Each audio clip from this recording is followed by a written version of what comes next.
चलो let us continue after the break. ये फटाफट लिख के कंप्लीट करो फिर आगे बढ़ते हैं।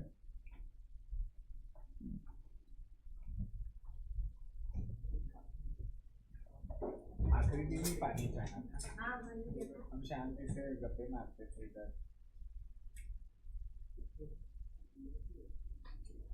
जूम करो।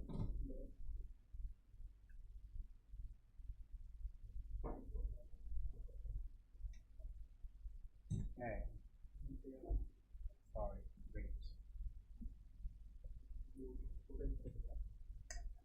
वेट बहुत फोटो निकालने का शौक है ना तुझे?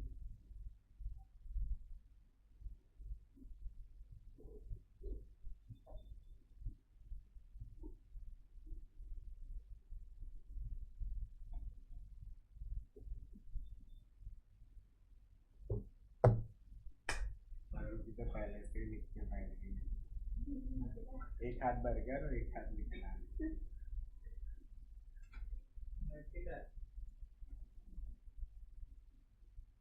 रंगा की बोलती है सामने भी अच्छा मतलब मिलता कहाँ है, सामने अच्छा मतलब। और जम्बो किंग का तो बर्गर ही बकवास है। बकवास मैंने इतना खाया था वहाँ एक ही आइटम बकवास। मैकडॉनल्ड का एक स्टेपल स्टैंडर्ड स्टाइल है।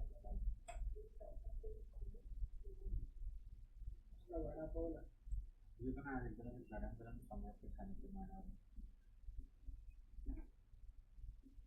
इधर किधर मिलता है समोसा? हल्दीराम है ना,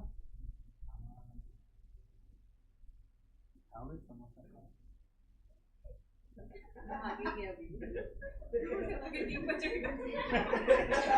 सब पूरा दिन बैठाएंगे फिर बोलेगा हो गया खाना पानी सब लोग का बैठो इधर ही। क्यों? विशाल चुप बैठे ना, मारे मारती भी खतरनाक ना। तूने खाया है ना मार? उसका जो रिएक्शन आता है ना गुंडे वाला वो देख के मारती है। गुंडे गुंडी 10 के बराबर तो खाली बोल दे लेकिन चल कर रहा हूँ इन लोगों को लिखने दे, ऐसे ऐसे मत अंसा एक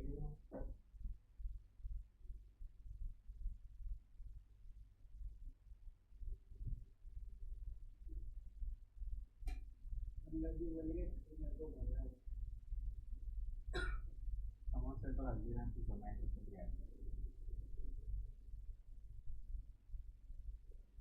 फिर मैं इधर 4:45 तक हूँ, तुमको अगर मेरी फिक्र है तो मेरे साथ रहना चाहिए। समोसे के बाद अपन सैंडविच भी खाए।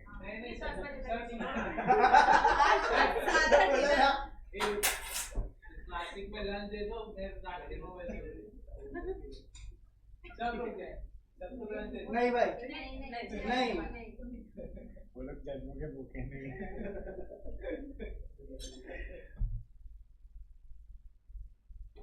आपसे बोले प्लास्टिक जाओ प्लास्टिक। मैंने वॉशरूम के लिए बोला था, दूसरी बार बोलता हूँ मेरे तो वॉशरूम का खाना लंच। अरे मतलब वॉशरूम के बदले लंच ऐसा बोल रहा। वॉशरूम के बदले लंच सुना दिया ऐसा बोल। विशाल चुप बैठा, मैं सोना सच में मारेगी अपने। वो बेचारी गुज्जी लड़की कब से पैशन रख के बैठती है।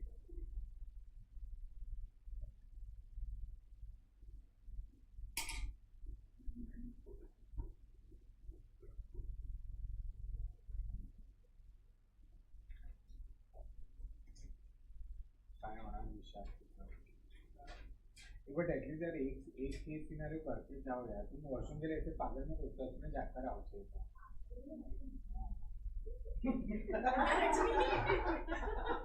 कौन बोला?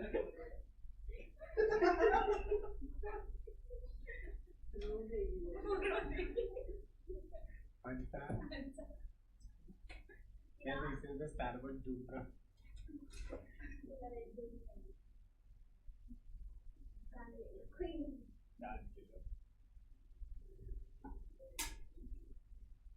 चलो ये हो गया। I was in Palanpur. I just told this thing to man. So last जोर से time बोलो अभी सर आवाज ध्यान से सुनेगा ना तो आवाज आएगा. सर आवाज जरा बढ़ाओ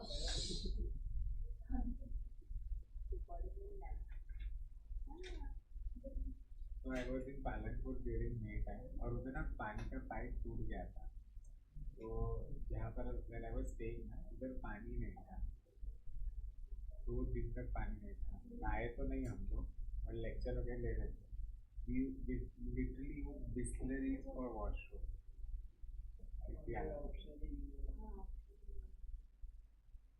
मतलब horrible. Done? Done with this? मेरी केक पिघल गई. कोई नहीं नीचे से एक और बनवा. नहीं वीडियो की वो सब करना था और सीजन में हम लोग कहते हैं हम लोग ऐसे नारी इश्यू हम करते हैं. चलो ये हो गया. तो हम लोग ने देखा 3 टाइप्स ऑफ कंट्रोल. सबसे पहला कौन सा कंट्रोल था? उल्टा बोल रहा हूँ मैं. Strategic, management and operation. हम लोग ने पढ़ा है operation, management and strategy. Is this clear? अब स्ट्रैटेजिक कंट्रोल में देयर आर फर्दर 3 टाइप्स. ठीक है, अब ध्यान से सुनना. एक है प्रीमाइज कंट्रोल. 4 टाइप्स है. एक है प्रीमाइज कंट्रोल. प्रीमाइज कंट्रोल मतलब क्या कि जब भी हम कोई भी स्ट्रैटेजी बनाते हैं तो कुछ बेसिक अजम्पशंस वगैरह सबको अपन कंसिडर करके बनाते हैं. क्योंकि देखो ना, हमको कैसे पता होगा कि that 6 months down the line, 4 months down the line, what is the condition of the environment. So we assume a lot of things and we make the strategies. ठीक है, सो जो अजम्पशंस हम होल्ड कर रहे हैं, ठीक है, कहने से वो हमारे इंटरनल एनवायरनमेंट के हो गए. एक्सटर्नल एनवायरनमेंट को तो अपन होल्ड ही नहीं कर सकते, अज्यूम ही नहीं कर सकते. So they are within the organisation which are known as premise. उसको क्या बोलते हैं? प्रीमाइज. तो जो भी अजम्पशंस हम within the organization hold करते हैं उसी को क्या बोलते हैं? प्रीमाइज. अब ये प्रीमाइज क्या, ये अजम्पशंस वैलिड है या नहीं है, ये जब अपन चेक करते हैं तो उसको क्या बोलते हैं? Premise control. उसको क्या बोलते हैं? अब validity and accuracy of premises मतलब assumptions involve verification of environmental and industry factors. समझ में आए? प्रीमाइज कंट्रोल मतलब क्या? अजम्पशंस जो अपन within the organisation control कर सकते हैं. ठीक है, उसको क्या बोलते हैं? Premise control. Is this clear everyone? Next is implementation control. Implementation control मतलब क्या कि आज जो कुछ भी मैं ऑब्जेक्टिव्स अचीव करता हूँ उसको मैं क्या करूँगा? मॉनिटर करूँगा. धीरे धीरे मैं ऑब्जेक्टिव्स अचीव करता जाऊँगा, फिर टुवर्ड्स गोल जाऊँगा, फिर मिशन एंड लास्ट में विजन. सो यहाँ पर हम क्या करें? इम्प्लीमेंटेशन कंट्रोल मतलब जो मैं माइलस्टोन या जो मैं ऑब्जेक्टिव्स अचीव कर रहा हूँ उसको मैं मॉनिटर कर रहा हूँ. मतलब आई एम चेकिंग कि मेरी स्ट्रैटेजी क्या थी और उसका इम्प्लीमेंटेशन क्या हो रहा है. Is this clear? So it involves. अब जब तुम इम्प्लीमेंटेशन कंट्रोल कर रहे हो तो यहाँ पर इफेक्टिव होगा या एफिशिएंसी होगा? एफिशिएंसी. याद करो matrices. A strategy can be sound और flawed. Strategy can be effective और ineffective, but implementation is always efficient and inefficient. तो जब मैं इम्प्लीमेंटेशन कंट्रोल करता हूँ, ये भी तो इंटरनल एनवायरनमेंट का ही होगा ना. बराबर. सो इम्प्लीमेंटेशन कंट्रोल मतलब what am I checking? I am checking the efficiency of the strategy. Is this clear? अब देखो यहाँ पर क्या आता है? Strategic implementation control is not a replacement to operational control. Operational control तो रहेगा ही रहेगा, क्योंकि ऑपरेशनल कंट्रोल मतलब क्या? डे टू डे ऑपरेशंस का होता है. तो इसके अंदर 2 टाइप के इम्प्लीमेंटेशन होते हैं. सबसे पहला क्या बोला है? Monitoring strategic thrust. Monitoring strategic thrust का मतलब होता है कि हम चेक करेंगे दैट ओवरऑल स्ट्रैटेजी जो अपनी है वो प्रोग्रेस कर रही है, जैसे सोचा था वैसा हो रहा है या नहीं, उसको चेक करना. उसका मतलब क्या होता है? Monitoring strategic thrust. सपोज जैसा मैंने सोचा था वैसा नहीं हुआ तो मैं क्या करूंगा? स्ट्रैटेजी में चेंज करूंगा ना. मतलब स्ट्रैटेजी में क्या लाऊंगा? एडजस्टमेंट्स या अमेंडमेंट्स लाऊंगा. दूसरा माइलस्टोन रिव्यू. माइलस्टोन रिव्यू मतलब क्या कि जो मैंने अचीव किया है वो डिजायर्ड जैसा सोचा था वैसा ही सेम अचीव हुआ है नहीं, मतलब मैं इवेल्युएट कर रहा हूँ. क्या कर रहा हूँ? So it assesses the need to continue. मतलब हाँ चलो मैंने सही किया है, ठीक है, तो I will continue in the same flow, otherwise I need to readjust. So it assesses the need to continue or refocus the direction of an organization and involve complete reassessment of strategy. तो देखो implementation control में दो basic form of implementation control होता है. एक होता है strategic thrust, एक क्या होता है monitoring strategic thrust. Strategic thrust मतलब क्या, मैं चेक कर रहा हूँ, क्या चेक कर रहा हूँ, ओवरऑल स्ट्रैटेजी को चेक कर रहा हूँ कि वो सही तरीके से प्रोग्रेस कर रही है या नहीं कर रही है. Milestone review, I have achieved a milestone, उसके बाद आई विल चेक कि ये सही डायरेक्शन में जा रहा है या नहीं जा रहा है. अगर डायरेक्शन सही नहीं है तो मैं क्या करूंगा, चेंजेस करूंगा, otherwise I will continue. Is this crystal clear? तो अब तक अपन ने जो दो स्ट्रैटेजिक कंट्रोल देखे, दोनों के दोनों इंटरनल एनवायरनमेंट में, मतलब अपने कंट्रोल में, अपने हाथों में. अब जो नेक्स्ट है ना स्ट्रैटेजिक सर्विलियंस. सर्विलियंस का मतलब क्या होता है, सर्वे करना. तो मैं किस चीज को सर्वे करूंगा, मैं it involve monitoring broad range of event जो आउटसाइड द कंपनी, मतलब क्या वो मेरे कंट्रोल में है, नहीं. इन शॉर्ट मैं क्या करूंगा, पेस्टल एनालिसिस करूंगा. It is nothing but your environmental scanning. तो ये क्या है, तुम्हारा एक्सटर्नल एनवायरमेंट का हो गया. Strategic alert control. Strategic alert control का मतलब क्या होता है, it is based on sudden और अनएक्सपेक्टेड इवेंट. अनएक्सपेक्टेड इवेंट मतलब क्या, जैसे सपोज अभी देखो ना एलए में आग लग गई, बराबर, लॉस एंजलिस में, ठीक है. तो उसके अंदर कोई भी एक नेचुरल कैलामिटी आ गई, या तो फिर गवर्नमेंट की पॉलिसी ने चेंज कर दिया, तो उसकी वजह से अब क्या होगा, they will have to completely change their strategy. Is this clear? तो ये भी एक एक्सटर्नल एनवायरनमेंट होता है, क्योंकि क्या आग लगना हमारे हाथों में था, नहीं, ठीक है. और उधर क्या किसी ने आग नहीं लगाई, उधर ऑटोमेटिक आग लगी है, वाइल्ड फायर था वो. Is this clear everyone? Understood guys? So total कितने टाइप ऑफ स्ट्रैटेजिक कंट्रोल है, 4. देखो total broad 3 types of control है, operation, management and strategic. Further strategic में 4 टाइप है. सबसे पहला तुम्हारा प्रीमाइस कंट्रोल. प्रीमाइस का मतलब क्या होता है, अजम्पशन. प्रीमाइस का मतलब क्या होता है, बराबर. मैं जब भी स्ट्रैटेजी बनाता हूँ मैं कुछ अजम्पशंस कंसिडर करता हूँ, और वो अजम्पशंस वैलिड है या नहीं है उसी को चेक करने को क्या बोलते हैं, premise control. Is this clear? I repeat again, ध्यान दो. मैं जब भी स्ट्रैटेजी बनाता हूँ तो कुछ अजम्पशंस लेता हूँ, अजम्पशंस को कंसिडर करके स्ट्रैटेजी बनाता हूँ. अजम्पशंस को ही प्रीमाइसिस बोलते हैं. अब वो अजम्पशंस वैलिड है या नहीं है उसी को चेक करना क्या बोलते हैं, प्रीमाइस कंट्रोल. एग्जाम में प्रीमाइस कंट्रोल पे वो लोग घुमाते हैं, क्योंकि आधे से ज़्यादा बच्चों को तो यही नहीं पता होता कि प्रीमाइस शब्द का मतलब क्या होता है. आधे से ज़्यादा टीचर्स को भी नहीं पता होता है, बट तुम मेरे स्टूडेंट हो तो तुमको पता है. Implementation control. इम्प्लीमेंटेशन कंट्रोल मतलब क्या, क्या सोचा था और क्या इम्प्लीमेंट हो रहा है, क्या वो एफिशिएंटली हो रहा है या नहीं, इसी को चेक करना क्या बोलते हैं, इम्प्लीमेंटेशन कंट्रोल. इसके अंदर 2 टाइप होता है, एक होता है monitoring the strategic thrust, and दूसरा क्या है, माइलस्टोन रिव्यू. जब हम लोग मॉनिटर करते हैं स्ट्रैटेजिक थ्रस्ट तो हम ओवरऑल स्ट्रैटेजी को चेक करते हैं कि जो भी हम लोग ने डिजायर किया था वो अपन मीट कर रहे हैं या नहीं. एंड माइलस्टोन रिव्यू मतलब जैसे जैसे हम एक एक चीज अचीव कर रहे हैं, तो before going ahead we are checking whether what strategy we had planned and what we are implementing. तो जो एग्जीक्यूशन हो रहा है वो सही से हो रहा है या नहीं. मैं बहुत फास्ट तो नहीं बोल रहा ना. फिर जो नेक्स्ट है स्ट्रैटेजिक सर्विलेंस. सर्विलेंस मतलब सर्वे करना. किसको सर्वे करोगे, अपने आप को नहीं करते ना, हम एक्सटर्नल एनवायरनमेंट को सर्वे करते हैं. अच्छा वहाँ पर पेस्टल एनालिसिस करते हैं, सिंपल अपन स्वॉट एनालिसिस भी बोल सकते हैं, बट स्वॉट एनालिसिस का ओटी वाला पार्ट, अपॉर्चुनिटीज एंड थ्रेट्स, जिसको एनवायरमेंटल स्कैनिंग बोलते हैं. And last is strategic alert. Alert मतलब कोई डेंजरस सिचुएशन आई होगी, मतलब अलर्ट मतलब कोई भी अनएक्सपेक्टेड इवेंट, जैसे sudden changes in government policy, natural calamity, unexpected merger of a competitor etcetera. Is this crystal clear? Understood? चलो फटाफट लिखो टाइप्स ऑफ स्ट्रैटेजिक कंट्रोल. इसके बाद ये है, ये मैं तुमको बाद में बताऊंगा, ठीक है, फिर खत्म. नहीं नहीं पहले लिखो ना, शांति रखो, शांति रखो, शांति रखो, फटाफट लिखो, हो जाएगा. तो किधर घूम रहा है,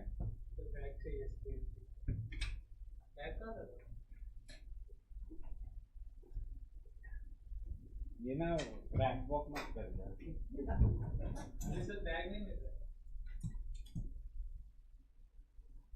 इधर रह जाए.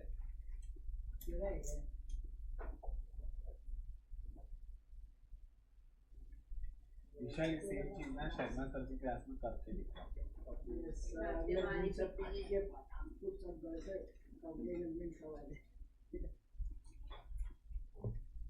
क्लास से निकाल देंगे वो वाला, मारेंगे वो वाला.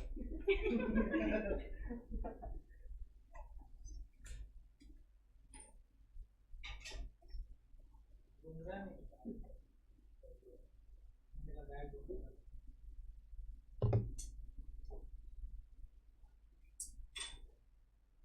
फाइन.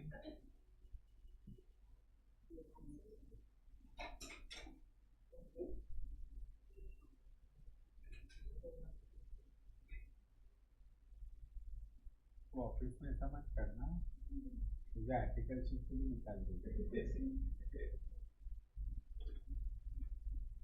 और खुद के साथ बात करने वाले लोग को क्या बोलते पता है ना?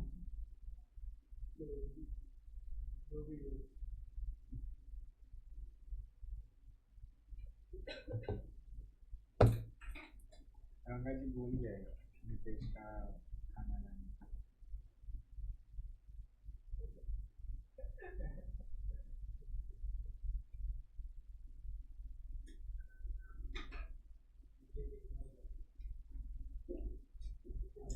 वो बोर हो गया अभी, मुझे कुछ नया ढूंढना पड़ेगा.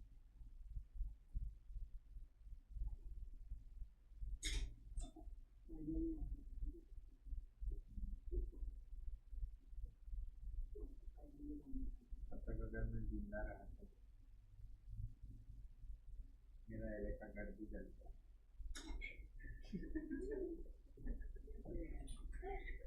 पेरिस हिल्टन के बाजू वाला ही हमारा घर. बहुत बड़े.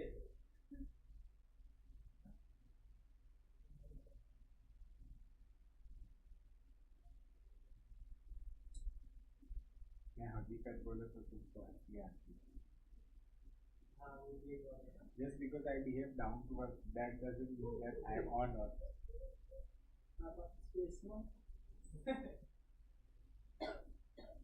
मैं इतना दुखी हूँ, मतलब मेरा घर जल गया ना एले का. अभी जलने वाला जाएगा फोटो. पहले लिया होगा ना, फोटो तो लिया होगा. दोबारा चार देते कि ऐसे चल गया.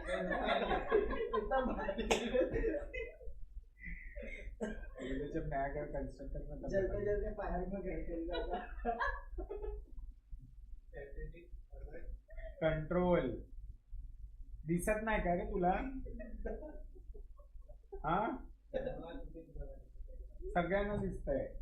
वो अदिति उधर ही बैठी है, वो हैदराबाद तो तेरे पैरेलल बैठा, तुझे नहीं दिख रहा? तो પછી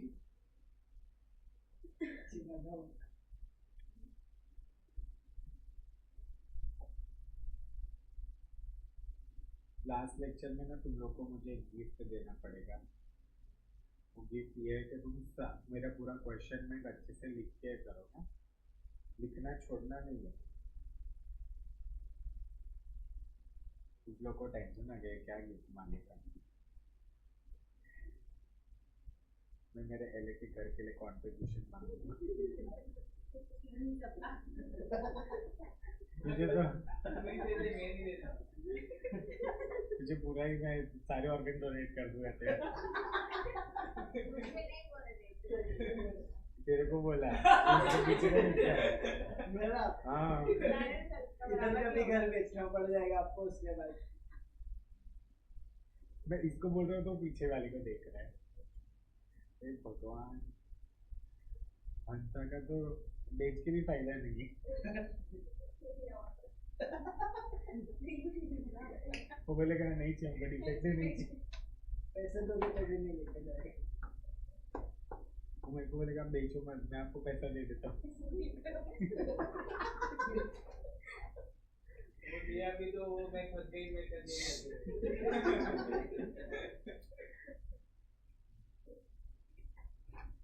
विशाल चुप बैठा.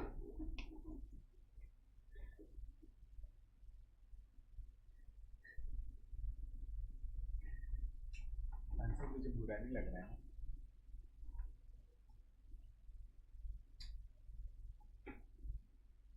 रोशनी कौन है तुम दोनों?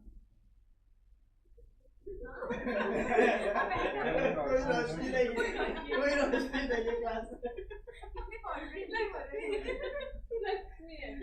रश्मि. लक्ष्मी. लक्ष्मी. और एक रिंग थी.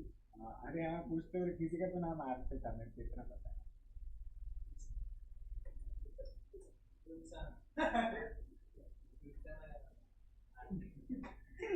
क्या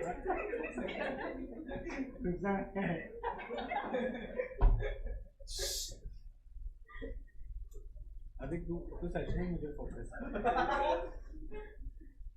आपको वायरस है वायरस अभी तू बैठ रही बोलते तो भी चुप नहीं बैठते।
इस सेकंड वाला बड़ा है हाँ।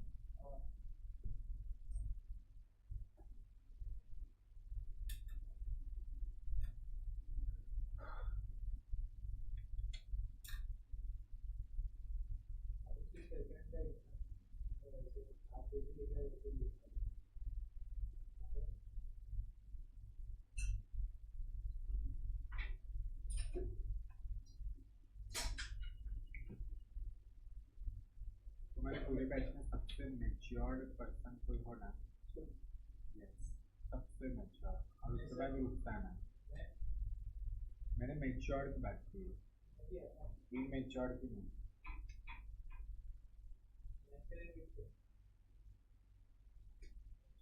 लेक्चर का जो एक सीरियसनेस होना चाहिए ना। लेक्चर में क्या मतलब हाँ अपन तो गरबा खेल रहे हैं ना अभी। लिखते हो सर बाकी की गर्ल्स भी है समझ। वो बेचारे बच्चे बोलेंगे मैं कुछ बोल भी नहीं फिर भी मेरा नाम नहीं ले। नितेश तो कुछ ज़्यादा ही सोचता है सबके बारे में तो तुम लोगों को मन नहीं करता दूसरे सामने का फीलिंग हो या कुछ मारने को। हमारे बैच में जो है भेजे मतलब एट गोरे लड़का था अनुराग करके वो इसकी तरह एकदम ऐसे दौड़ आया। हम लोग को इतना मारा था मैं लाभ देते छूट गया था मजा आया मतलब प्यार से मारा था ऐसा नहीं कि बट वो भी घी का बहुत अच्छा था। वो मेरे के लिए फिर नाश्ता वाश्ता लेकर आता था। फिर वो क्या लिखा फिर मुझे नहीं मिलेगा ना चांस। मॉनिटरिंग स्ट्रैटेजी इधर थ्रस्ट थ्रस्ट थ्रस्ट रे क्या बोली आपको उसको मारने का जो बोलती है यार सबको आपका कहना रहती रहती है जरूरी नहीं बैठी नदी में मैं एक्चुअली यहाँ पर इंटर में वगैरह नहीं मारता हूँ मैं दूसरे क्लास में मैं गुजरात जाता हूँ मैं तो स्केल लेके बैठता हूँ वो फाउंडेशन के वजह से मतलब कि बॉयज को गर्ल्स को नहीं मारता लड़कियों को मारूंगा तो मेरे को बैठा दे देती चंदी बाबा ने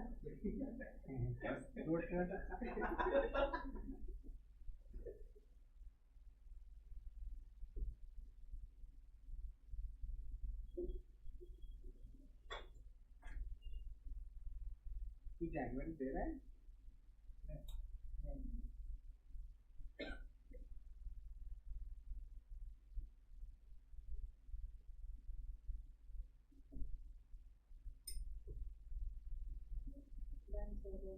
डन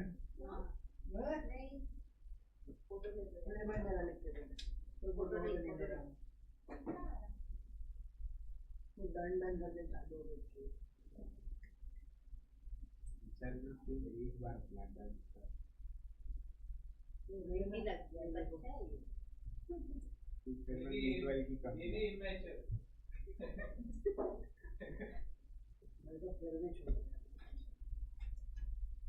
ये बढ़िया है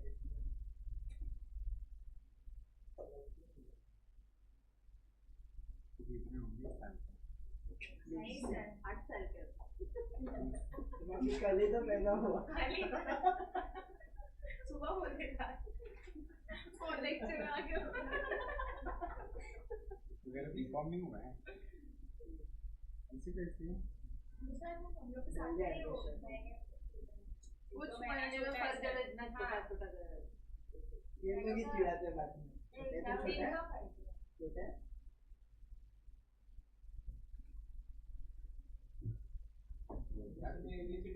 जब ज्यादा होता है तब हम लोग बोलते छोटा है तो छोटा है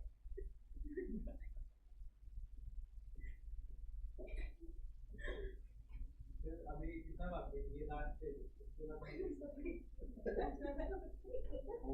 नेक्स्ट वाला क्यों खा रहा था तूने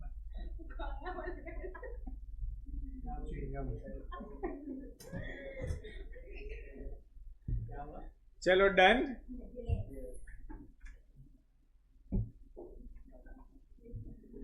moving to the last part of your syllabus ठीक है फिर हमारा ये सुहाना सफ़र ख़त्म हो जाएगा स्ट्रैटेजिक मैनेजमेंट का जो तुम्हारी इच्छा थी आज ख़त्म हो जाए ना हंसा चलो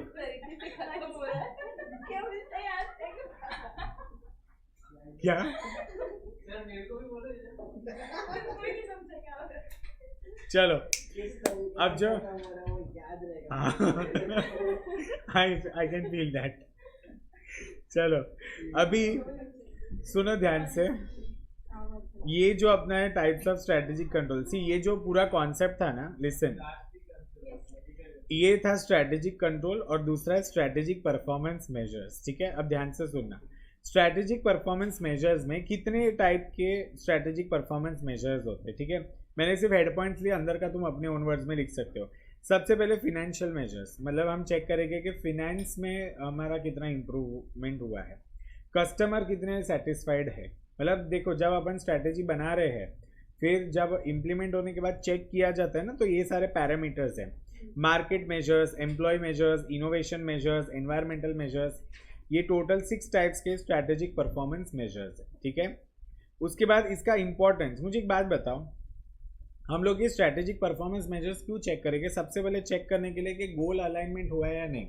मतलब जो भी हमारा गोल था वो अचीव हुआ है या नहीं फिर रिसोर्स एलोकेशन अच्छे तरीके से हुए हैं या नहीं मतलब मिनिमम वेस्टेज होना चाहिए या एक्चुअली नो वेस्टेज होना चाहिए कंटिन्यूस इम्प्रूवमेंट होनी चाहिए बराबर अगर इम्प्रूवमेंट नहीं होगा तो आगे जाके मतलब पता कैसे चलेगा ना कि स्ट्रैटेजी इफेक्टिव थी या नहीं थी एक्सटर्नल अकाउंटेबिलिटी मतलब क्या होता है कि we are very much accountable to the changes in the environment और हम लोग अकॉर्डिंगली क्या करें, हमारी स्ट्रेटेजीज में भी चेंजेस ला रहे हैं.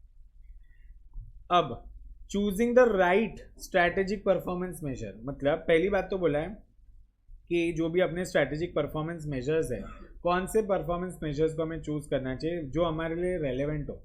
मतलब मैं पिछले साल और इस साल का ही डेटा, अकाउंट्स में भी अपन क्या करते हैं, पिछले साल और इस साल का ही डेटा चेक करते हैं, येस और नो. तो इट शुड बी रेलेवेंट. फिर डेटा अवेलेबल भी होना चाहिए. आज अगर तुम लोग को चेक करना है स्ट्रैटेजी फॉर्मुलेशन और इम्प्लीमेंटेशन का जो भी तुम्हारा ये है मेजर्स वगैरह है, सो उसके लिए डेटा सही होना चाहिए. मतलब फॉर एग्जांपल अगर मुझे फिनेंशियल मेजर चेक करना है तो I will check the financial statement. Customer satisfaction है तो मैं क्या चेक करूँगा, कस्टमर के फीडबैक्स वगैरह सब चेक करूँगा. फिर डेटा क्वालिटी, मतलब what kind of data you are using, and data timeliness. ठीक है, सो ये 4 है. Choosing the right strategic performance measures. 1 second के लिए मैं तुम लोग को यहाँ से बता देता हूँ और इसका तुम घर पे भी लिख सकते हो. मतलब you need not write it over your, wait, क्योंकि ये सारे हेड पॉइंट्स ही है. Just a second.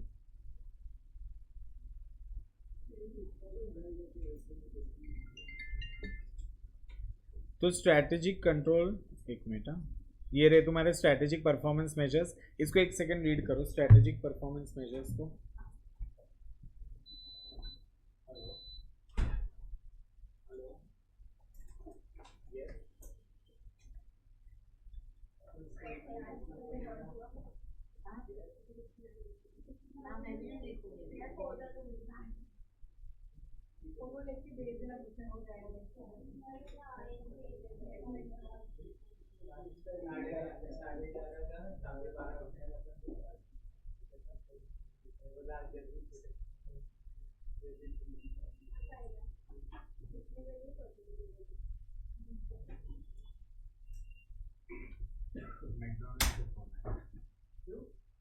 मैंने पहले इंक्वायरी के लिए भेजा था, इसलिए वो लोग इधर डायरेक्टली डिलीवर करते हैं.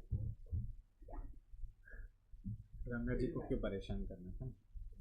हाँ, तो देखो types of strategic performance measure. देखो फिनेंशियल मेजर में लोग क्या क्या चेक करेंगे, रेवेन्यू ग्रोथ, फिर return on investment, profit margin, ये सब चीज़ों को चेक करेगी. कस्टमर सेटिस्फैक्शन में कस्टमर रिटेंशन. कस्टमर रिटेंशन मतलब क्या, कितने कस्टमर्स हमारे पास रहते हैं परमानेंटली, कस्टमर लॉयल्टी वगैरह सब. फिर मार्केट मेजर्स में हम चेक करेंगे कि हमारा मार्केट शेयर कितना है, कितना हम कस्टमर एक्विजिशन कर रहे हैं, कस्टमर रेफरल्स कितना है.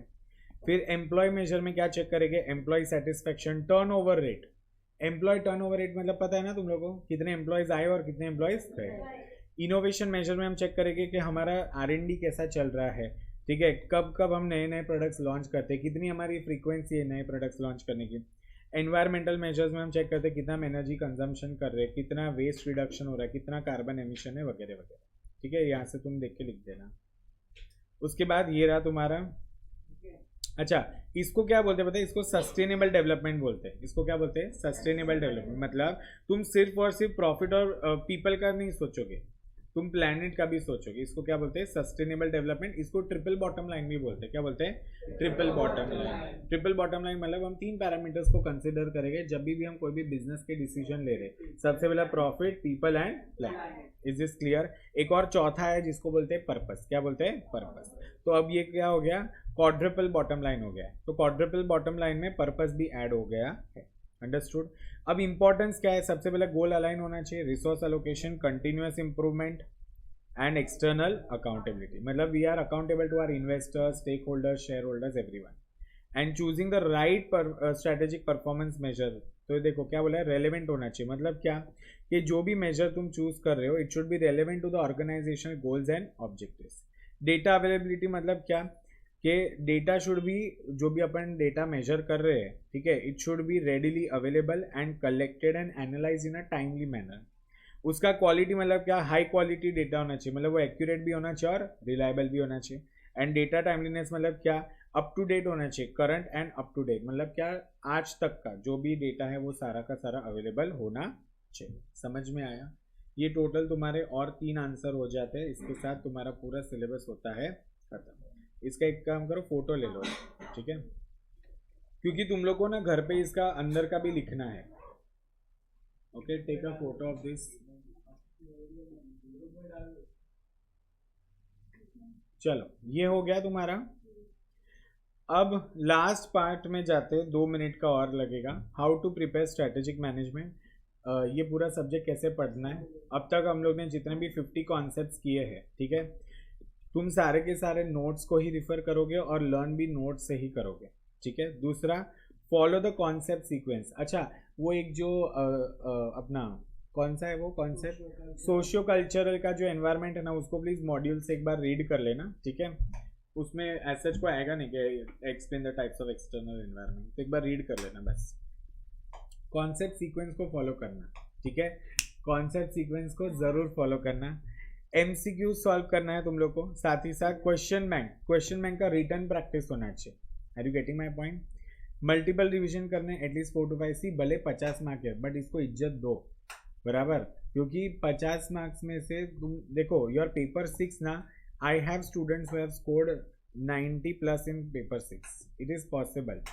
FM is a very practical and an interesting subject, and SM is a very not boring. It's a theory subject, but it's a very short and crisp subject. ठीक है, and at least module को एक बार सिर्फ read करना, just read. Is this clear? ये 5-6 point हम लोग को याद रखने की जरूरत है, एंड इसके साथ हमारा पूरा का पूरा सब्जेक्ट होता है खत्म। Thank you. Okay, all the best, study well, अच्छे से पढ़ना, रिटर्न प्रैक्टिस जरूर करना, ठीक है। कुछ भी डाउट हो तो मुझे पूछना, एंड प्लीज कल अपन ने एक जो केस सिनेरियो अपन ने किया था, वैसे ही तुम लोग मॉड्यूल के बाकी के भी करके आना। ओके, चलो, thank you so much guys, all the best, bye bye, take care.